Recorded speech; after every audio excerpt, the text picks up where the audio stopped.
سلام البنات، ان شاء الله تكونوا في احسن احوالكم وبصحة جيدة. رجعت لكم بوصفة رائعة من اروع ما جربت. وصفة رولي ناجحة 100% مع كريمة زبدة سهلة وبسيطة خاصة للمبتدئات. تابعوا الفيديو للاخير وفرجة ممتعة. في مقادير الوصفة عندنا 100 جرام من الفرينة أو الطحين الأبيض، عندنا 120 جرام من سكر حبيبات أو سكر كريستاليزي، كذلك عندنا ملعقة كبيرة من الكاكاو تكون مملوءة جيدا، كاكاو يكون ذا نوعية جيدة وكذلك يكون مر تقريبا 30 جرام. عندنا 2 جرام من خميرة الحلويات، 50 جرام من الحليب و50 جرام من الزيت العادي. ما ننساوش بطبيعة الحال قرصة ملح وملعقة صغيرة من الفاني. ضروري جدا البيض يكون بحرارة الغرفة.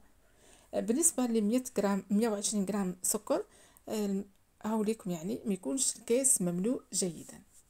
نخلط كلش مع بعض العكس الوصفة اللي عملناها قبل، ونطلع حتى يتضاعف معنا الخليط ويصبح خليط نوعا ما أبيض بهذا القوام. ساعات تكون الوصفة سهلة لكن البنات ما يتبعوش المراحل، يعني يزربوا في الفيديو. انا نقول لكم ما تزربوش في الفيديو، كل مرحلة وعندها دور. شوفوا القوام كيفاه يولي. هنا نعطيه لكم ضروري جدا يولي بهذا القوام. ومن هنا نروحوا للفرينة والكاكاو. من احسن يعني الفرينة والكاكاو ديما نغربلوهم ما بين مرة او مرتين، حتجيكم الجينواز تاعكم او الرولي تاعكم حيجيكم طري وهش. خلطوا ديما من الاسفل الى الاعلى. هنا نحيت قليل جدا من الخليط، ما حبيتش عليه باه ما تهبطليش لاباغي تاعي بعد ما طلعتها، وضفت لها ديك الزيت وديك الحليب. وهذا الخليط الثاني اللي عملته حنضيفه الى الخليط الاول بهذا الشكل. عندي وصفة برولي بسيطة جدا تاني في قناتي بمربى المشمش. ان شاء الله نحط لكم رابط الفيديو في اسفل الفيديو. هنا نحطها في البلاطو تاعنا. وهنا في المقابل البلاد الفرن تاعي راني شعلته على درجة 170 درجة. منسخنش الفرن بزاف، جيست انا نكمل الخدمة نشعل الفرن تاعي. ضروري جدا يعني نيطالي لاميلونج تاعي بهذا الشكل، ثم نخبط البلاطو حتى نخرج منه الفقاعات او الهواء.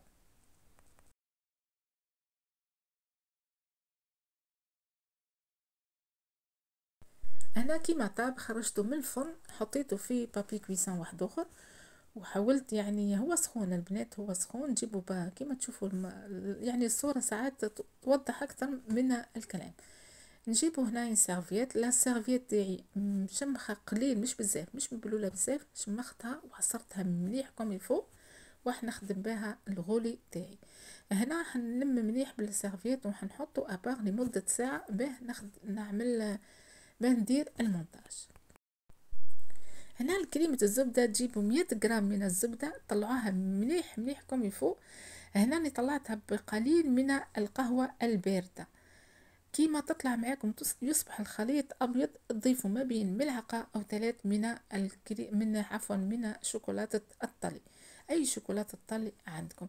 ولازم يكون القوام بهذا الشكل، مش هذيك القوام اللي يكون حاكم روحه بزاف، يكون مطلوب شويه بهذا الشكل كيما واضح في الصوره. لهنا حنجيب كيس الا ربع يعني مش معمر، وحنجيب ربع كيس من الحليب، بس ما نديروش كامل، نديرو بالعقل. هنا بودره شانتي نعطيها لكم فوالا، ونطلع لا كريم شانتي تاعي بالعقل. يعني الحليب ضروري جدا يكون بارد. شوفوا القوام الكريمه تتحكموا فيها انتم فوالا. ونضيف شوفوا كيف ما قوامها. نضيف كريمه الزبده اللي حضرناها مع بعض. نزيد نعاود نخلط، لكن لا نسرف في التحريك، يعني نخلط شويه برك 2 ضربات 3 ونحبسه.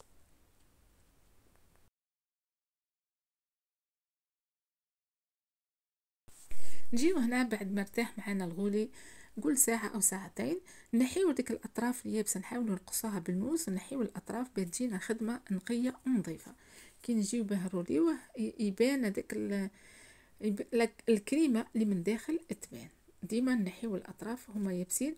بالنسبة للأطراف اللي شيت اللي نحيتهم احنا نعمل بيهم تحلية، ولا ننصحكم تاني تخبيوهم تلقاوهم نهار اخر للتحليات. هنا جبت قليل من القهوة ودرت لها شوية عسل، او تعملوا صيغو كما تحبوا. انا كوم يعني شويه يعني ولا عملت خل شويه من العسل مع قليل من القهوه، ونجيو ديك الكريمه اللي حضرناها مع بعض ونطاليوها على البسكويت تاعنا. نطاليو بالعقل برك البنات، ما لازمش تقيسوا البسكويت.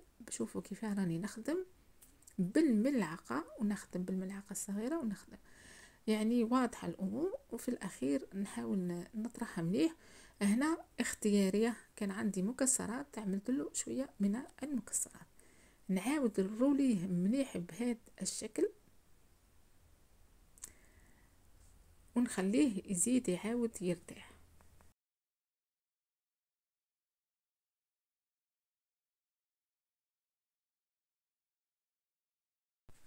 لهنا بعد ما ارتاح نجيب الكريمة المتبقية ونزيد نعاود التزيين من فوق.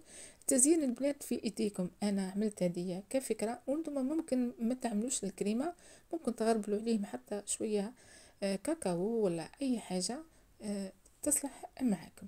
المهم التزيين يعود ليكم. هنا عندي الاباغي هذه او الاداة هذه، لا ما عندكمش ديروا بالفرشات. عملت دي غوزاس، عملت لهم لي سيريز من فوق هذوما، وشويه من المكسرات هنا او جوز، وقليل من السكر الناعم.